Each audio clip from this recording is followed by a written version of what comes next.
Oi, pessoal. Estou gravando aqui a aula sobre lógica proposicional, que é a última unidade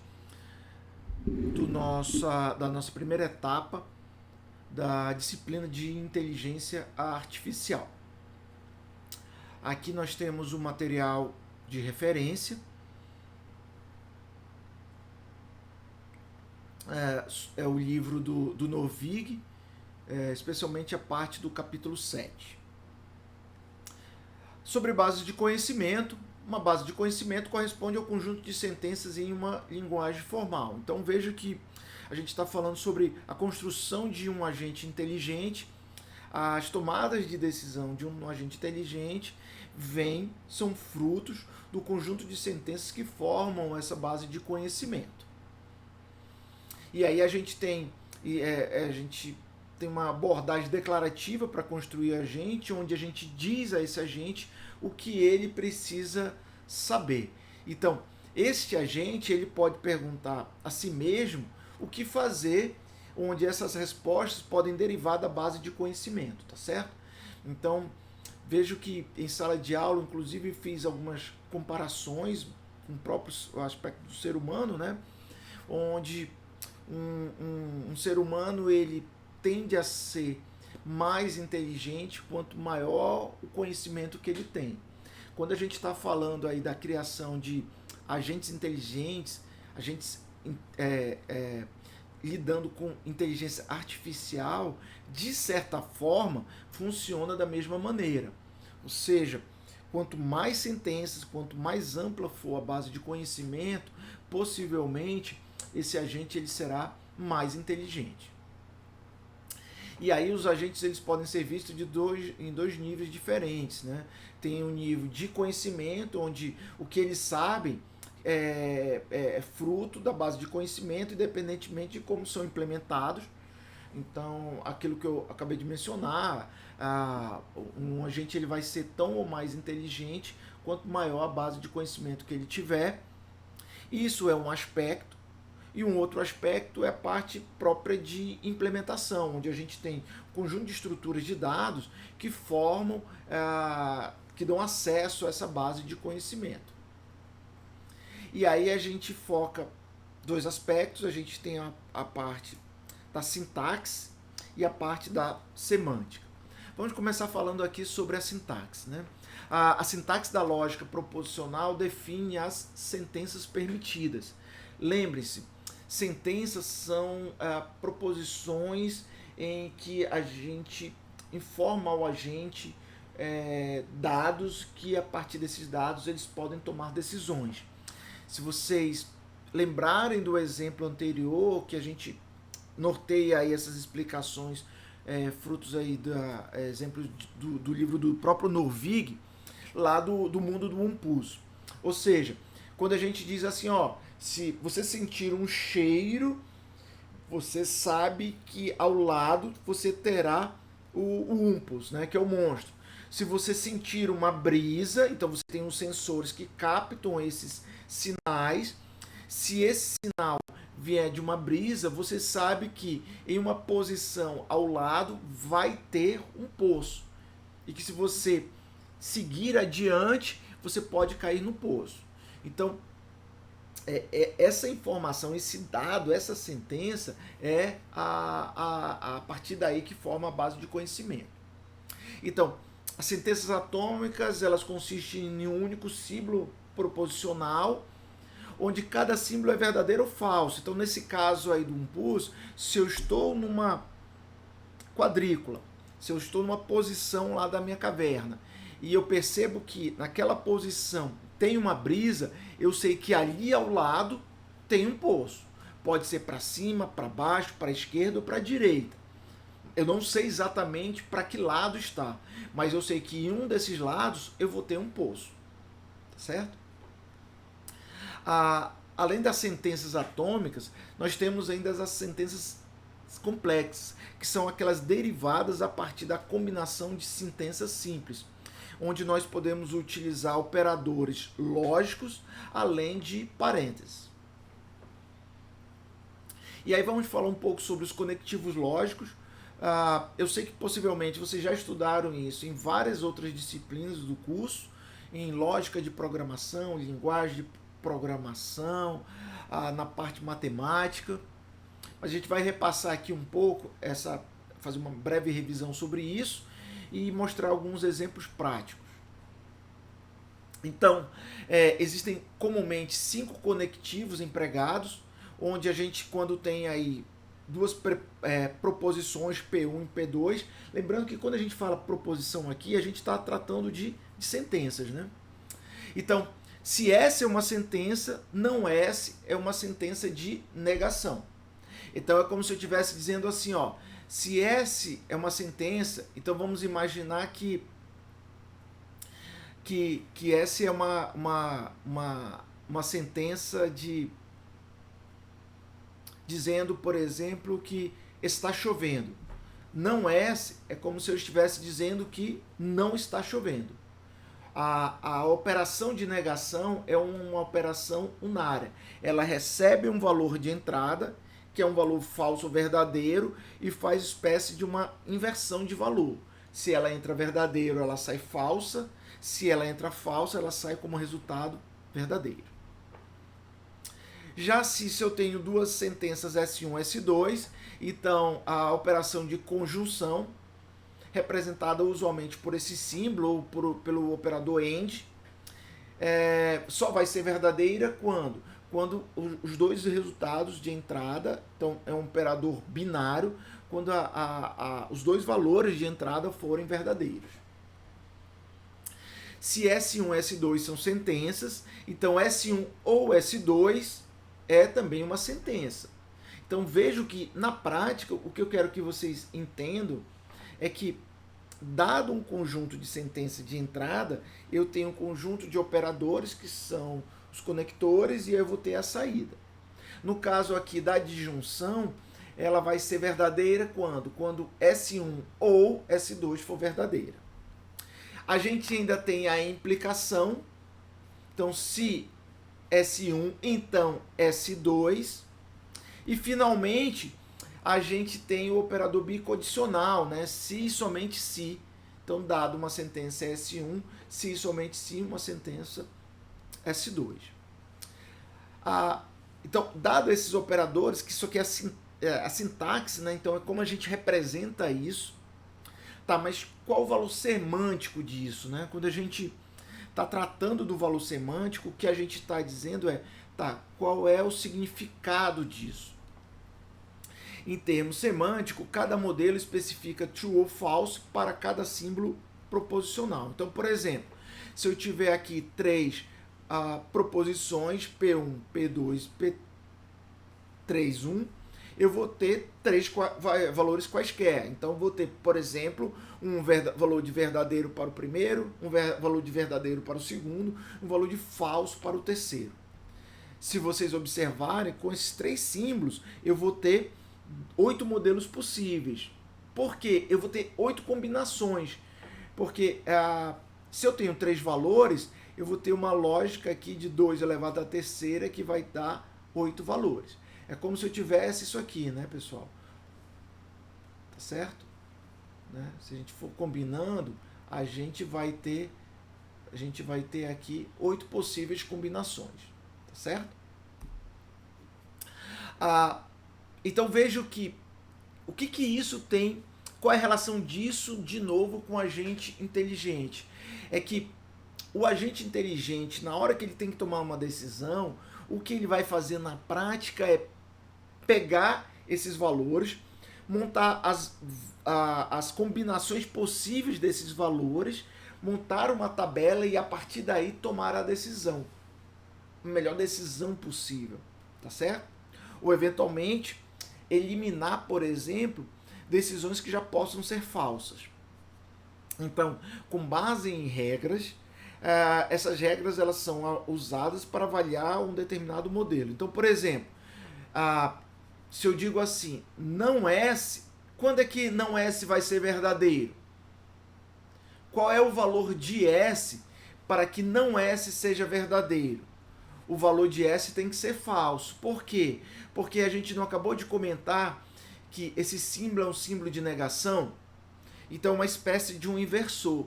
Então, não falso, eu vou inverter o falso e ele vai me resultar em verdadeiro. No caso aqui da conjunção, quando é que isso aqui vai ser verdadeiro? Isso vai ser verdadeiro quando tanto o S1 como o S2 forem verdadeiros. Ou seja, o resultado dessa operação somente será verdadeiro quando S1 e S2 forem verdadeiros. Já no caso aqui da disjunção, vai ser verdadeiro quando o S1 ou o S2 forem verdadeiros. Ou seja, basta que um dos dois seja verdadeiro para que o resultado seja verdadeiro. No caso da implicação, o resultado vai ser verdadeiro quando o S1 é falso, ou quando o S1 é verdadeiro e o S2 é verdadeiro. E, finalmente, no caso do bicondicional, será verdadeiro quando S1 e S2 é verdadeiro e S2 e S1 leva a S2 é verdadeiro também. Possivelmente vocês já estudaram isso, vocês já sabem a tabela verdade disso, né? Mas na prática, o agente inteligente ele monta uma tabela para, a partir desses resultados, tomar a decisão. A gente vai ver isso daqui a pouco. Então, por exemplo, aqui a gente tem um conjunto de sentenças que são montadas, né? Então, por exemplo, se eu digo verdadeiro e verdadeiro, o resultado é verdadeiro. Se eu digo falso ou verdadeiro dentro de um parênteses, isso aqui vai ser executado primeiro, o resultado disso vai ser verdadeiro. Aí, quando eu tenho verdadeiro e verdadeiro, o resultado final disso vai ser verdadeiro. Tá bom? Então, é isso que a gente tem, né? Então, a gente tem aí a chamada tabela verdade, possivelmente vocês já estudaram, observando que o único operador que é unário, ou seja, que recebe um valor proposicional de entrada, é o operador de negação.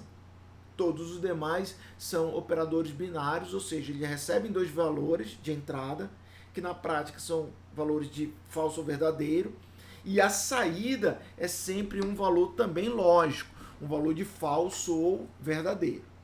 Como nós temos dois valores, nós temos a combinação aqui de 2 elevado ao quadrado, que temos 4 combinações possíveis. Então, possivelmente vocês já estudaram isso, tá certo? Então aqui, na verdade, é mais uma breve revisão. No caso aqui da implicação, para a gente mostrar alguns exemplos práticos, para que vocês possam ter uma noção da semântica disso, né? Quando a gente fala, por exemplo, da conjunção do E, né, é mais natural a gente ter uma percepção da linguagem disso. Por quê? É como se eu estivesse dizendo assim, por exemplo, voltando aqui, né?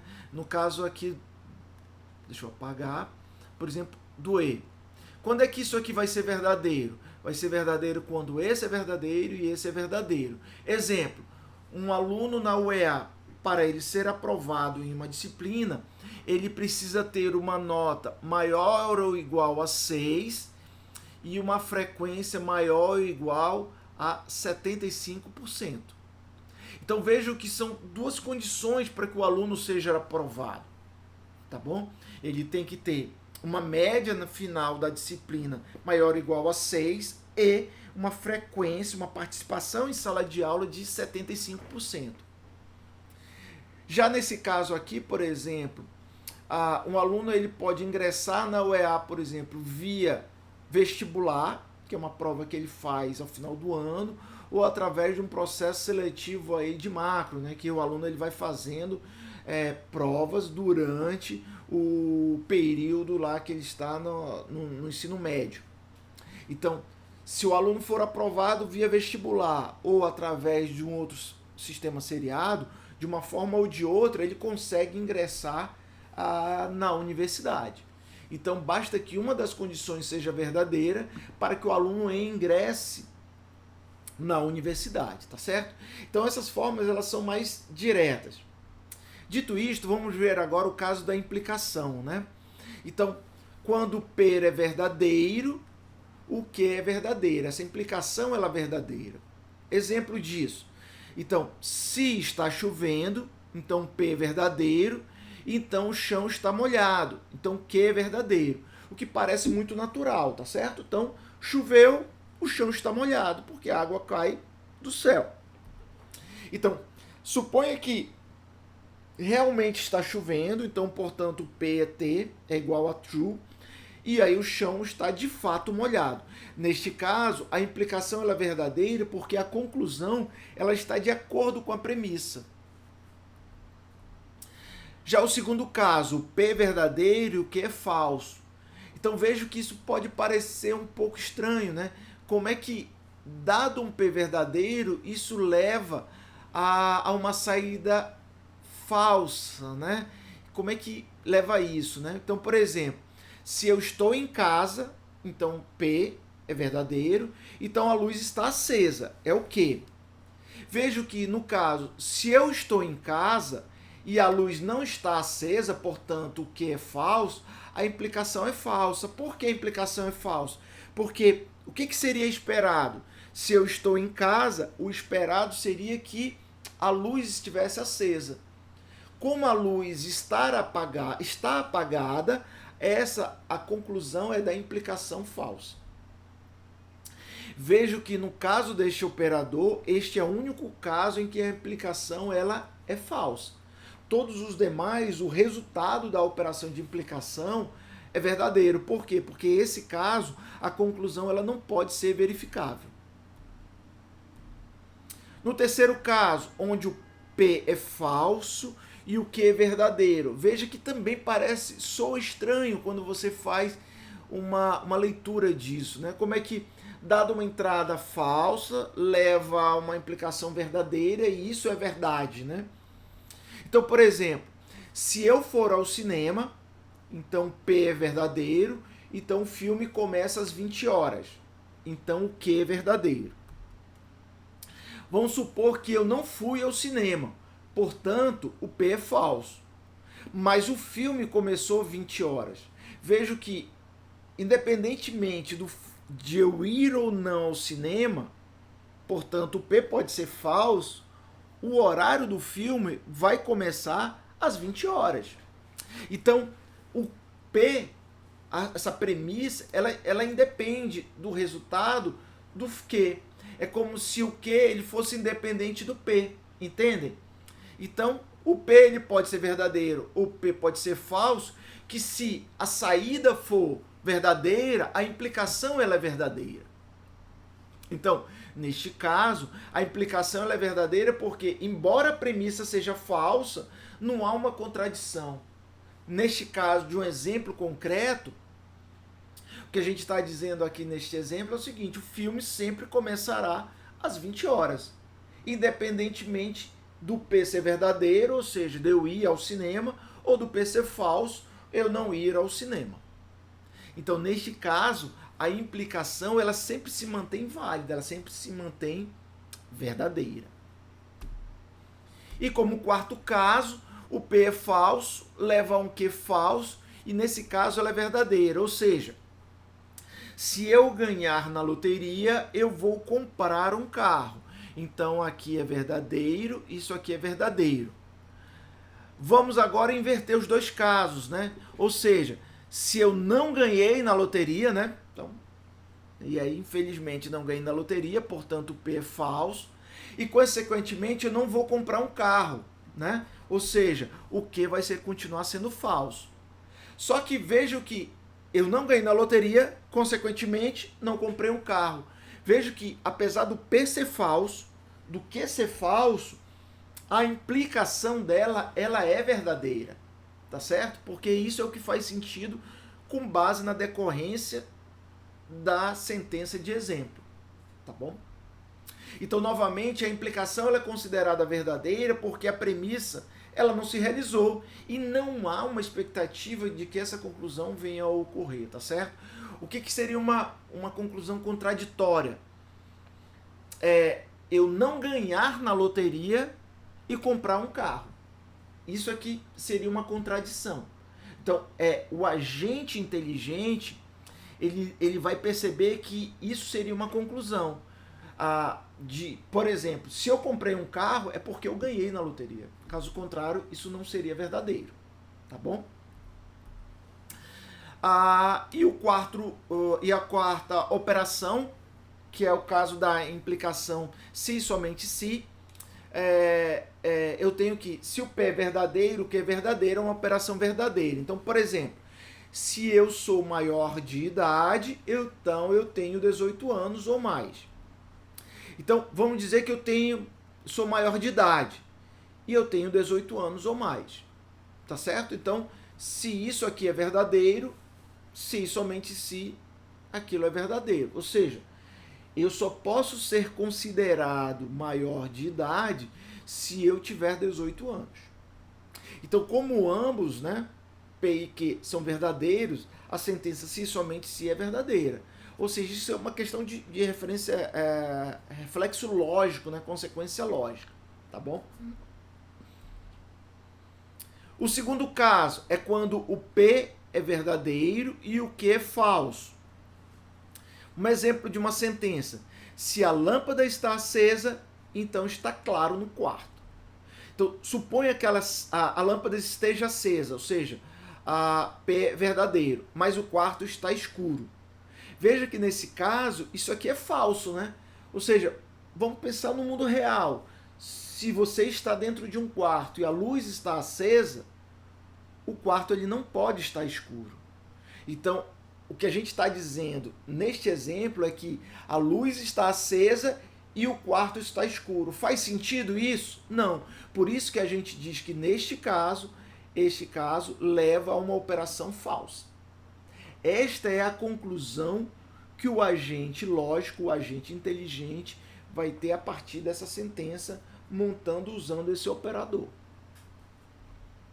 Neste caso, a sentença P, se e somente se, Q é falso. Então, a condição ela exige que ambos sejam iguais. Terceiro caso, vejo que aqui, novamente, tanto o P é falso e o Q é verdadeiro, ou seja, os valores de entrada são distintos, e aí a operação é falsa. Vamos ver um exemplo disso. Se estou de férias, então não estou trabalhando, tá certo? Então, se eu estou de férias, eu não estou trabalhando. Beleza. Então, isso é uma frase, né? Duas sentenças que são verdadeiras, tá certo? Então, vamos supor que eu não estou de férias. Consequentemente, o P é falso. Mas eu estou trabalhando. Então, isso aqui é verdadeiro. Veja, se eu não estou de férias, então estou trabalhando. Então, isso não faz sentido, né? Então, nesse caso aqui, a sentença aqui ela é falsa porque, novamente, os dois valores de verdades eles são diferentes. E o último caso, onde os dois são iguais, tanto P como Q são verdadeiros. Então, por exemplo, se o restaurante está fechado, então não há clientes. Né? Todo mundo concorda com isso. Ou seja, se o restaurante está fechado, tem como ter algum cliente lá dentro? Não. E aí como é que a gente representa isso numa representação lógica? Ou seja, se o restaurante está fechado, então é falso, né? Ou seja, ele não está aberto, então não há clientes. Então ambos são falsos. Consequentemente, essa bidirecionalidade ela é verdadeira. Então, nesse caso, quando ambos são falsos, a equivalência lógica, se somente se, ela é satisfeita, ela se torna verdadeira. Tá bom? Então, isso aí, pessoal, é como um resumo. Vocês já devem ter estudado isso em outras disciplinas. No livro do Norvig, que é o nosso livro-texto base, para quem tiver alguma dúvida, ele tem um apêndice que ele também retrata e explica e faz uma revisão sobre esse material. Então, avançando agora no assunto, agora a gente vai ver as chamadas bases de conhecimento simples com base no que a gente acabou de estudar. A KB é o acrônimo de Knowledge Base, tá certo? É o termo em inglês que usualmente a gente emprega. Então, uma simples base de conhecimento, knowledge base, para o mundo de Umpos. Então, lembre-se aqui o mundo de Umpos, né? É aquele jogo onde a gente tem um guerreiro que começa no ponto 1-1, cujo objetivo é alcançar a posição onde tem o ouro e voltar para o ponto de partida. Ele tem aqui como informações a brisa. Sempre quando tem o sensor, ele recebe a brisa, ele sabe que ao lado ele tem um poço e se ele cair no poço ele morre. Quando ele recebe esse sinal de brisa, ele sabe que ao lado tem um poço, mas ele não sabe se esse poço está em cima, do lado à direita, do lado à esquerda ou abaixo. Quando ele está numa posição e sente um mau cheiro, ele sabe que ao lado tem um monstro, que é o Umpos. Assim como da brisa, ele não sabe se o Umpos está acima, à esquerda ou à direita ou abaixo. O guerreiro ele tem uma flecha, ele pode utilizar para matar o Umpos. Além disso aqui, a gente tem o brilho, que é emitido a partir do ponto onde está o ouro, tá bom? Então, essas são as regras do jogo. Então, P de XY, onde X e Y são as coordenadas, é verdadeiro se existe um poço. Então, P aqui do poço, se existe essa posição. Então, por exemplo, na posição 1,3, o pitch aqui representa um poço. O W é o Umpos, né? Ele é verdadeiro quando? Quando existe um Umpos. Não importa se ele esteja vivo ou esteja morto. Vai sair o cheiro do Umpos, tá certo? Mas ele pode ser morto? Sim, como a gente acabou de mencionar. O guerreiro ele tem uma flecha que ele pode matar o monstro. O B é de uma brisa, que vai ser verdadeiro na posição XY quando? Quando houver uma brisa na posição XY. Então, por exemplo, na posição aqui, ó, essa é uma posição de verdadeiro aqui para o B. O S é verdadeiro quando ele sente um mau cheiro, né, de stench. Ou seja, quando ele sente um mau cheiro, ele sabe que ao lado existe aí o Umpos, que é o monstro.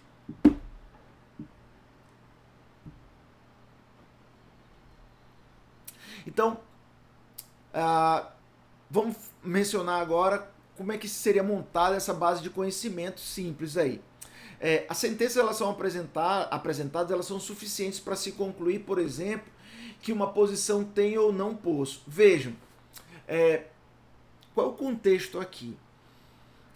Aqui a gente está movimentando, a gente explicou isso em sala de aula, como é que a gente conseguiria movimentar, só que vejo que o nosso agente inteligente, ele não vai tomar a decisão de ir para uma posição ou por outra de forma casuística. A ideia por trás disso, ele conseguir, com base nas sentenças que ele tem, na base de conhecimento, ele tomar a decisão. Então, por exemplo, o que ele quer saber é o seguinte: poxa, será que se eu movimentar para uma determinada posição, eu tenho como afirmar se tem ou não tem um poço? Então, o que eu quero é ter a certeza que naquela posição, aqui é o símbolo de negação, não tem um poço. É isso que eu quero ter, essa garantia. Porque se eu souber que aquela posição não tem um poço, eu sei que é uma posição segura, então que eu posso movimentar. Tá certo? Cada sentença ela pode ser representada por um R, um RI. Então, por exemplo, não existe um poço na posição 1, que é a posição onde a gente está iniciando aqui.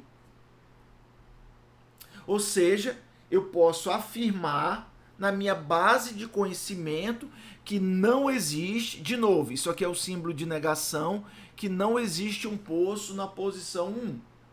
Tá claro para todo mundo? Né? Então, na posição 1 não tem um poço. Né? Até porque, né, eu começo ali. Se já tivesse um poço, o agente, né, o guerreiro, ele já iria morrer já na entrada. Então, isso não pode ocorrer. Então, a minha conclusão é isso. Poxa, mas se isso é tão óbvio, por que eu registro isso? A gente precisa ir registrando porque a gente vai montando a base de conhecimento. Veja que em algum momento ele pode ter ido para frente, em algum momento ele tem que voltar para aquela posição. Então ele tem que registrar isso na base de conhecimento dele para que sirvam de lições aprendidas. Tá bom? Se um espaço tem uma brisa, se somente se, existe um poço, um espaço vizinho. Então é isso que a gente está dizendo aqui. Ó. Se isso aqui tem uma brisa, em alguma posição para cá, para cá, para cá ou para cá, tem um poço. Pode ter mais de um poço? Pode. Aí alguém pode se perguntar nesse momento, pô, mas a gente já viu que aqui não tem poço. Porque foi isso. Mas a gente viu antes. Então, por isso que toda movimentação a gente vai aprendendo e montando a nossa base de conhecimento para que eu saiba que se eu estou nesta posição, eu sei que eu posso voltar para cá. Aí um colega, inclusive, perguntou em sala de aula, pô, mas seria um caminho válido ir para cá? Vejo, para cá tem uma barreira, tem uma parede. Mas de antemão ele não sabe, né? Então, nesse caso, a gente nem está assumindo isso, mas como a gente explicou em sala de aula, ele tem que testar, né? Tá certo? Mas tudo bem, mesmo que ele bata na parede, ele não vai acontecer nada com ele, com o guerreiro. Ele simplesmente não vai conseguir apenas se movimentar. Então, por exemplo, aqui, ó, nessa posição B1 aqui, ela vai ser verdadeira quando? Se e somente se o P12 ou o P21. Tá certo? P12 ou P21. Tá certo?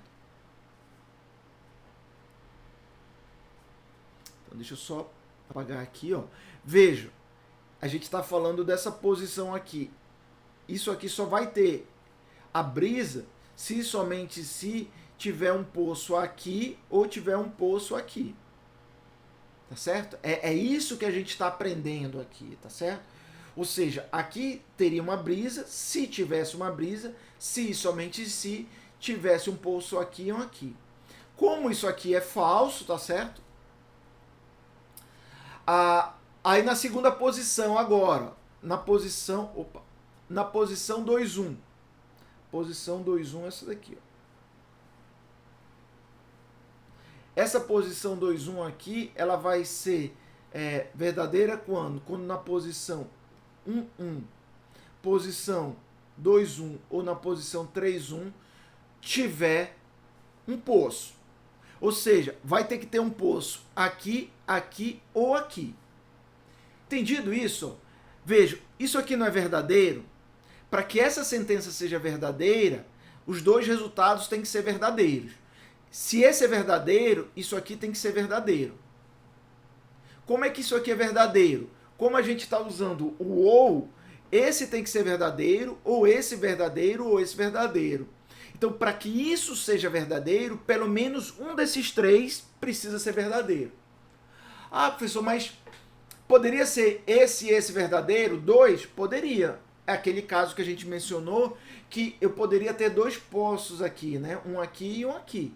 Mas que pelo menos um desses tem que ser verdadeiro. Pela relação anterior, a gente sabe que aqui não tem poço. Então, consequentemente, o poço pode estar aqui ou aqui. Então, vejo que as sentenças anteriores, todas elas são verdadeiras, né?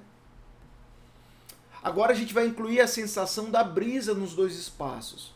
Então, qual é a situação no R4? Que não existe uma brisa em 1-1, tá certo? Não existe uma brisa. Consequentemente, né? E qual é que existe uma brisa em 2-1. Então a gente sabe que não tem brisa aqui e que tem uma brisa aqui. Qual é o procedimento de inferência? De uma maneira simples. Procedimento de inferência, pessoal, aquilo que a gente havia comentado, explicado em sala de aula. É a conclusão que o agente inteligente ele tira. Então, eu tenho essas regras, eu tenho essa base de conhecimento, a partir delas, o que eu concluo? O que eu aprendi? Eu aprendi o seguinte: O nosso objetivo é decidir se a base de conhecimento ela leva algum alfa para alguma sentença alfa. Então, por exemplo, não existe um poço na posição 2. É uma inferência? Estão entendendo isso aqui? O que a gente está dizendo é o seguinte: eu posso concluir que na posição 2 não tem um poço e que isso aí é derivado do que a gente mostrou há pouco? Qual é a solução? Primeiro, eu vou listar os modelos. Ou seja, essa sentença alfa aqui, ela vai ser verdadeira em todo modelo onde a base de conhecimento é verdadeira. Então, aqui para os 7 símbolos que a gente tem, eu teria 2 elevado a 7, que corresponde a 128 modelos. Então, o que eu quero que vocês entendam é que essa combinação a gente pode conseguir, mas vejo que vai ser uma combinação somente para tomar essa decisão, vai ser uma combinação de 7 modelos possíveis. Então, 2 elevado a 7 vai levar a 128 modelos. Isso para uma decisão relativamente simples, né? Então, o que a gente tira a partir daí é que se a base de conhecimento e alfa contém N símbolos, então vão existir 2 elevado a N modelos. Qual é o desafio aí? O desafio é que isso aí leva a uma complexidade de 2 elevado a N. Beleza, eu tenho soluções para isso? Tenho. Então vejo que quando a gente fala isso, é como se a gente estivesse fazendo todas as avaliações possíveis. É como se a gente estivesse adotando uma estratégia de buscar a solução por força bruta. Ou seja, eu faço todas as combinações, tiro aquelas combinações cujos resultados são falsos, fico somente com aquelas que são verdadeiras e a partir dali eu tomo uma decisão. Só que isso funciona? Isso funciona. Não necessariamente vai me levar a uma solução e a uma solução ótima, mas é uma forma de se abordar isso. E aí, o grande desafio que a ordem de complexidade para isso é 2 elevado a N. Então, por isso que a gente estudou em aulas anteriores, aquela busca pela melhor solução, utilizando aqueles algoritmos de buscas, é exatamente tentar buscar a solução para este problema. Então vejo que eu levaria a isso. Então o que eu faria? Traria todas as possíveis combinações e separaria aqui as combinações cujo resultado da base de conhecimento é verdadeiro. Por quê? Porque quando a base de conhecimento leva a um resultado falso, são resultados contraditórios. Consequentemente, a gente tem que descartar, porque eles simplesmente estão contrariando o que a gente aprendeu na base de conhecimento. Então a gente faz todas as possíveis combinações, aquelas que resultam em combinações verdadeiras, elas são as consideradas para tomada de decisão. É isso que o modelo faz para poder aprender. Tá bom? Entendido isso aqui, pessoal? Então aqui a gente vai chegando ao final dessa aula. É uma aula mais curta, vejo que a gente fez uma espécie de uma revisão sobre essa parte de lógica proposicional e como isso pode ser aplicado a uma base de conhecimento. Esse material eu vou, tanto a aula gravada como o material dos slides, eu vou disponibilizar para vocês. E aqui vocês depois podem encontrar aqui uma lista de exercícios, assim como nas demais aulas, tá bom? Então é isso. Então, gostaria de agradecer. Se tiverem dúvidas, peço que depois entrem em contato comigo, seja virtualmente ou quando nas nossas aulas presenciais ou nas nossas atividades dentro da universidade. É isso, Jefferson. Obrigado e até a próxima.